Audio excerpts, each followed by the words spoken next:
So yesterday I had the opportunity of being one of the Shivas at the last day of a 3-week-long Dao Tantric Arts retreat for women.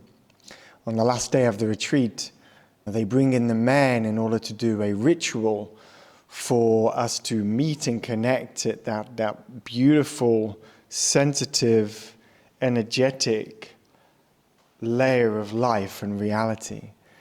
Blessed I was to be filled up with the beauty of a woman's heart, a whole community of women's hearts as we moved around in the circle connecting one-on-one. It's a sacred space, this. It's a sacred space, and I am blessed to have been in that space, and I honor the women that are doing the work to know thyself. The school is a branch of a school for Matak Chia's trainings. So we're talking about the deep, subtle energies of life. How do we move energies, transmute energies, connect with, become aware of, increase our sensitivity to know thy energy? Let me ask you this question. Do you feel energy inside you? Do you feel energy around you? And how do you sense that energy? We all have different relationships to our energetic body. Yes, we have the physical body, the mental body, the emotional body, and the energy body. And we could say the emotional body and the energy body somewhat overlap and are similar, right? Emotions are just energies moving up against the friction of physicality. Right? Emotions arise when the energy is moving in a way, but it's kind of getting stuck and it has to move out the system. There's like emotions like when the transmutation might be happening. I've always been so sensitive to the energetic nature of life, but as a kid, I didn't know that. Like if I had some of this training that I had a little glimpse of yesterday, then maybe I wouldn't have had to live with so much suffering for however many decades that I did in my physical vessel, my physical body that had become so tight, repressed and suppressed as I tried to hold and control the vastness of the energy field that which I am. I'm going to share a little bit about the rituals that we did yesterday and my experience, at least, of the rituals. As we are gathered as Shiva's brothers here in Ubud at the event space, we were invited down into the shala, and the morning session was just for men to be with men. And so we spent 3 hours together as brothers, about 20 brothers, plus 2 incredible female teachers who were introducing us to what the women had been up to the 3 weeks prior, so we had some priming, and to sort of energetically get us into a space that we could meet as presence and awareness, like the Shiva presence, the consciousness that which is the masculine space holding, so that the women could reveal the life in them more fully and more easily in some way when meeting the men. This is the beauty of the polarity that a lot of us have missed in our society as women have become more masculinized in our culture, right? And men have lost their masculinity too. And so as we practiced Qigong and other rituals to meet other brothers and be real and vulnerable and share what's on our heart and share what's coming up for us in our emotions as we meet all these different men, right? Intimately. When I mean intimately, I don't mean sexually. Intimately, right? There's like 10 years ago, if somebody said intimacy, I immediately start thinking about sex. No, they're very different things. Very different things. I want to make sure that's really clear here. It's important. The intimacy, the softness, the stillness, the opening, the revealing. Are we here together? Are we being intimate together? Sex and sexuality is a whole other ballgame. Often in our world, they can go hand in hand because some people just feel safe to be intimate with just their partner, right? But if we learn to be intimate with all of life, then everybody is our lover. All of nature is our lover. And we make love every day as we put our feet on the soil of our Gaia. It is all of life. It is all of love. And so we're connecting, and I'm making love to my brothers, metaphorically, not physically, and we're talking, and we're sharing, we're opening our hearts, and we're meeting each other, and we're doing some more power exercises too, like allowing the fire to come up in our solar plexus as we yell into each other's faces and meet each other in the rage that so many of us as men carry. And as we continue to go on this practice, we're then introduced to the microcosmic orbit, which is the energetic orbit that goes up the back of the body, and then down the front of the body, up the back of the body as we breathe in, down the front of the body as we breathe out, connecting the tongue to the top of the roof of the mouth, so our energy channels connect and create an orbit of life force within us. This is all like mastery passed down the ages that many of us have forgotten about in this life as we move through our journey of awakening and opening and seeing what is beyond physicality again. And so the morning session was just with the brothers, creating a safe field, being with one another, connecting. In the afternoon, we're brought into the ritual for and with the women. As Shivas, as we enter the sacred space, we are all blindfolded. So as men, as we enter the space, we're blindfolded, and we are guided to a seat around the edge of the workshop space, and we settle down, and there's a woman, there's a Shakti in front of us. And as the Shakti sits us down, she takes us into a space of just softening into now and safety. Just arriving into now. Being reminded of presence. Right? I had a coaching client session this morning, and you know what? Like, a lot of the time I don't feel as if I do anything when I'm with my clients. I sit in deep presence and I listen to what naturally life wants to do through me. Right? Life wants to happen through me. Oh, I want to say that right now. Oh, I want to guide us here right now. Oh, I want to bring attention to this right now. Like, I'm not calculating this based on models in my head. Right? I'm allowing the wisdom of the emptiness to show up so that what my client needs is offered to her through the emptiness of the mirror. So she gets to meet life, not me. She meets life. And so she meets life, not me. Right? So she meets herself, because ultimately we're all mirrors, no, for each other. And the best mirrors to work with are those that are as clear and as empty as possible so that we can meet them. At some level, that's why things like the architect is so good, because it's like a clear mirror. But it's a very disembodied mirror, right? So we still have to appreciate the lack of human nature involved in the architect. The lack of its ability to sense and feel and know life. We can still use it to point us in directions, incredible, but still know that it couldn't possibly know what it feels like to sneeze, or to have a shit. Right? Or to make love. Or to feel the bark on one's hands. Right? Or to put your hands in the grass on wet, soft dew earth. Or to feel snow. Or to throw it at a lover and be in the joy of the silliness of such an experience. It cannot know life. It can map life. It can show us what the architecture underlying the energy might be, but it doesn't know, feel, sense that which it is to be a human on planet Earth. And I'm sharing this right now in a bit of a segue on this video to just, for us to remember and for me to highlight the importance of our humanness. And in this ritual I did yesterday, it was another one of those really beautiful reminders that yes, it's fun to play in the abstract and the initiations, and to ascend and to open and to meet the multidimensional beings, right? Whatever trip you want to choose. It's also just as profound and powerful to be present in our physical body, in the stillness of love and life.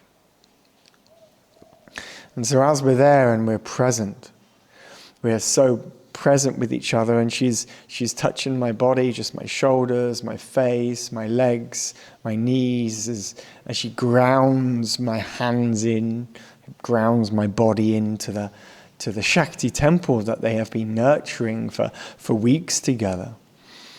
I feel the love from the woman in front of me and the women around me. The grace of the heart of a woman, it's overwhelmingly powerful. And I feel as a man, we need to be and should be honoring that heart of our women, even deeper than we currently do in our world.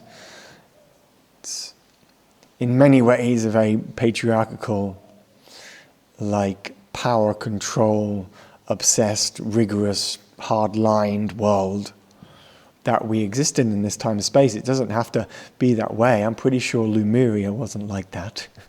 I'm pretty sure there are other civilizations in time gone past where we were more in tune with the earth and the sky.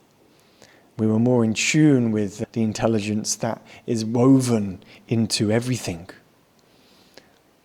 Right? Not just the limited intelligence in our skull. So over the course of the 3 hours we spend in this ritual with these women, without going into too many details or breaking any confidentiality, some of the practices that we experienced was this chakra journey. So they call it chakras, or the energy points in the Dao system is different, but same, right? Different words, different points on the body, but beyond it all, it's the same energetic currents that are moving through us all the time. And it reminded me of just how sensitive I am to feeling the what is beyond physicality, right? And two, reminding myself of the different parts of that which I am, right? How different my heart feels to the rawness and the animal of the root, right? How different my sexuality feels and my second chakra to the transcendence of my crown chakra.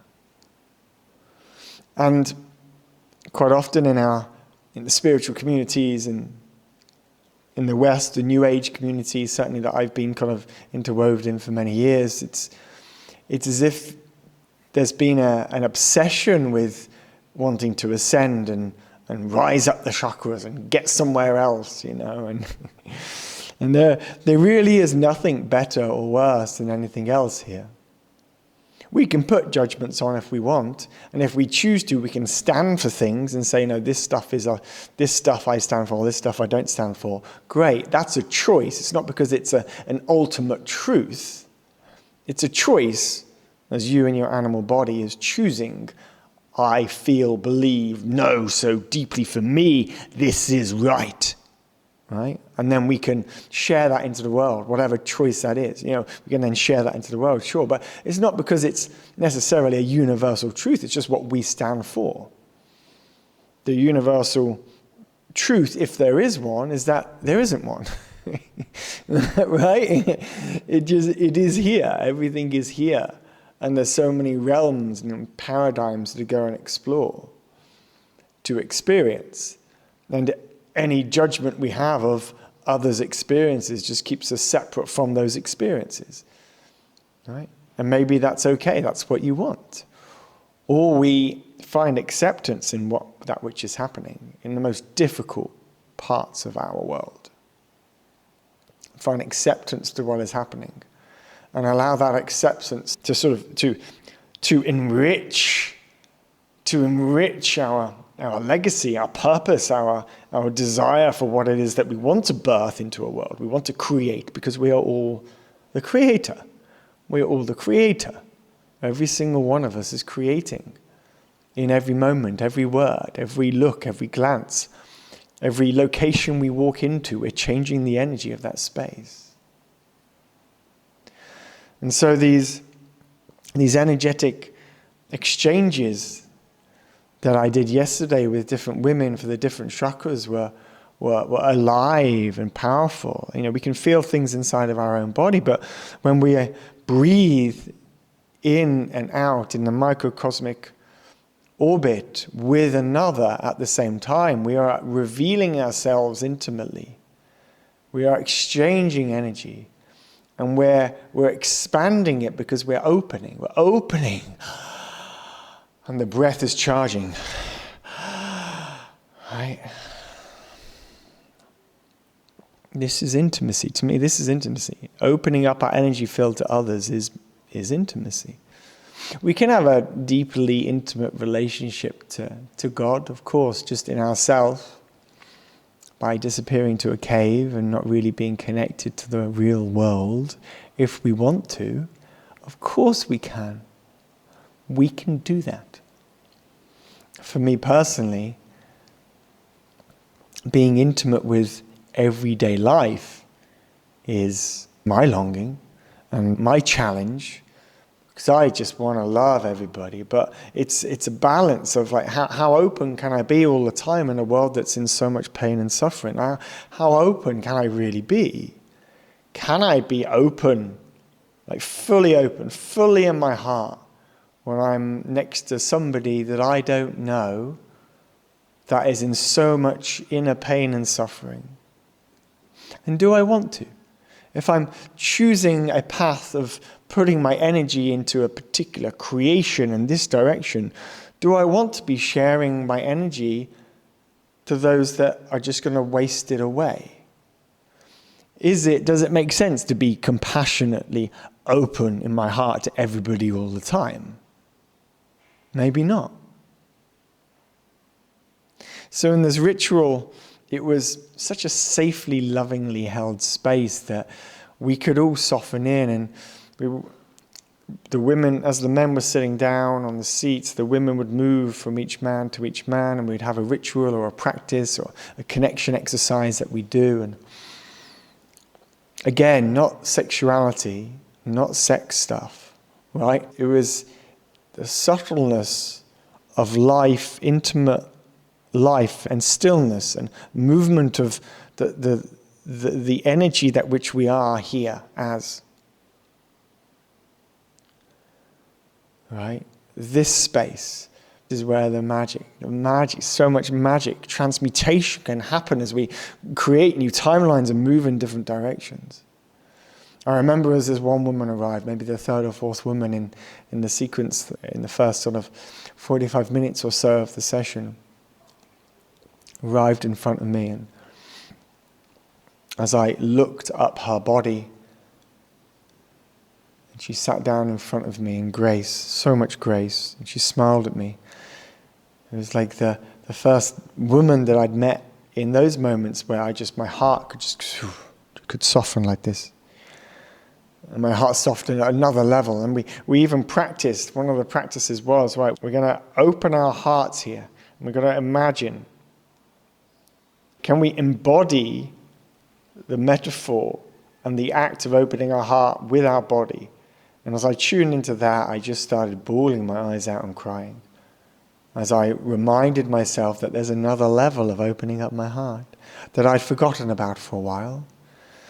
And we did many rituals and conversational practices around our hearts, around love, around opening up, around what's alive in us, what's moving, aspects of us that we want to forgive, or where we might have hurt the other sex or our partners in the past.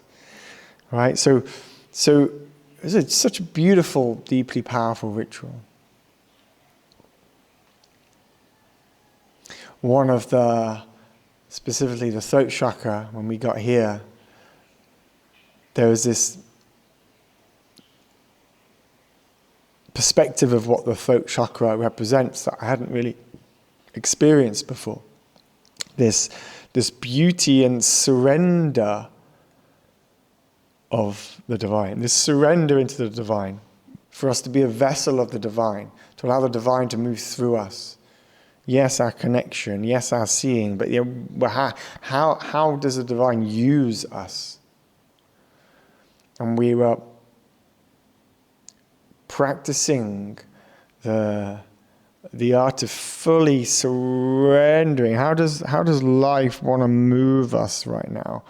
How does life want to move me and us right now? How do I be so surrendered and out of my mind that I'm moving with the woman in front of me, which is beyond my conceptual mind, which is beyond me choosing what to act on, but just in allowing life to move us.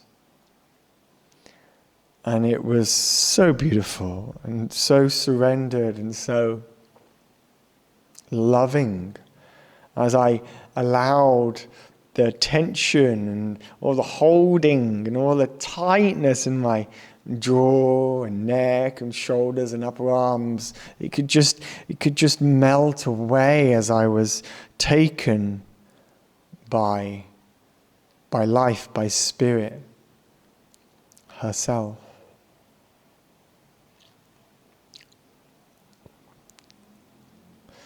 These kind of environments exist. Much of life is not like this.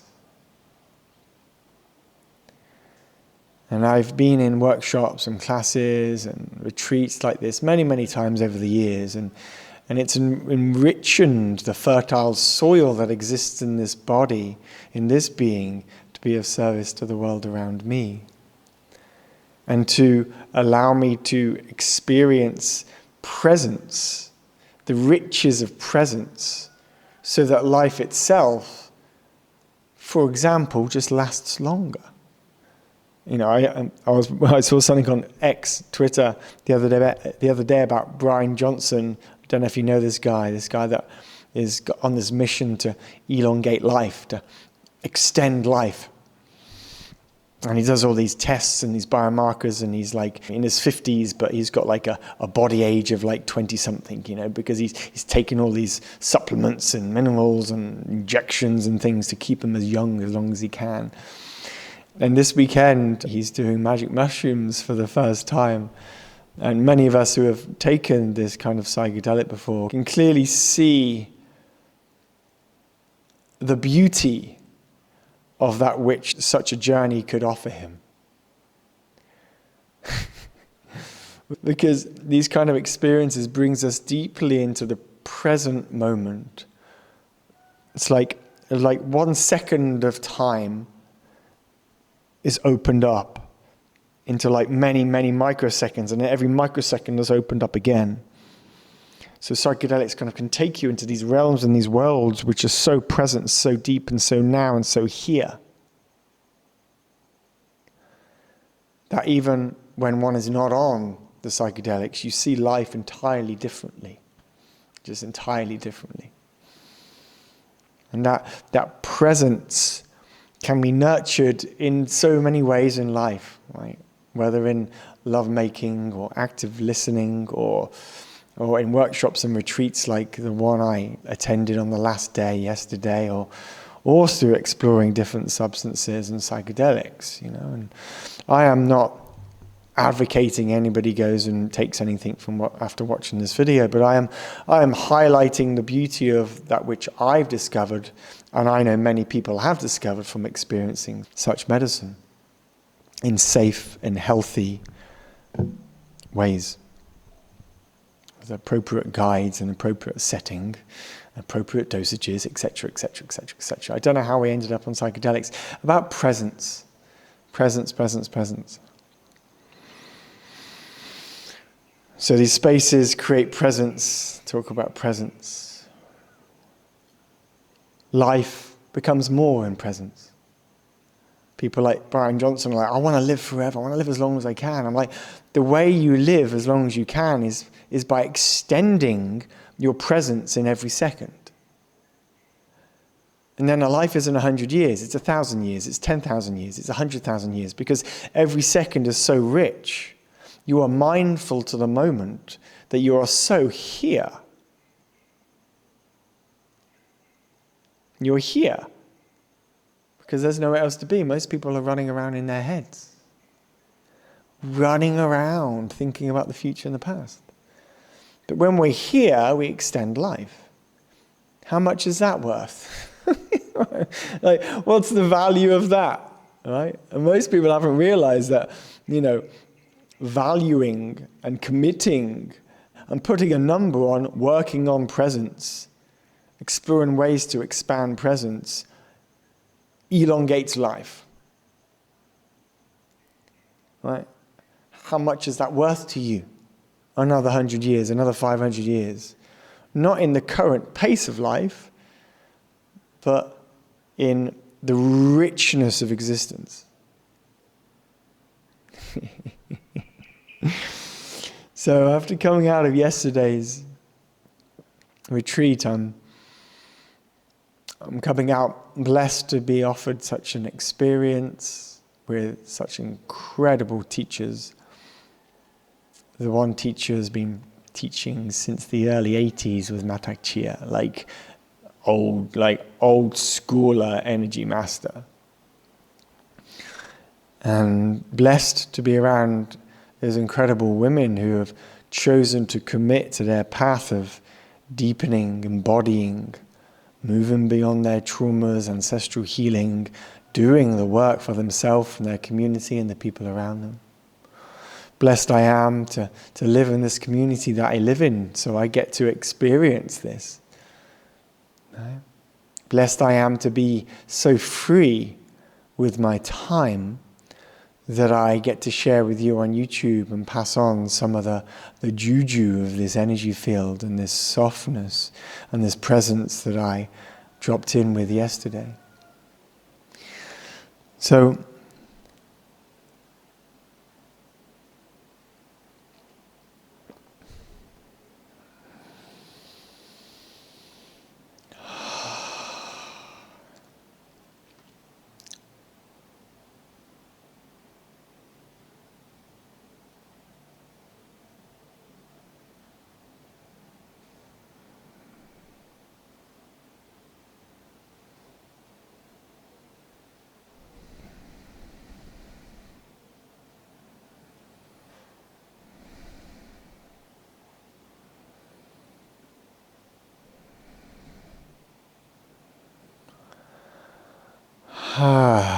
yes, yes, yes, yes, yes. Yes, yes, yes, yes, yes, yes, yes, yes, yes.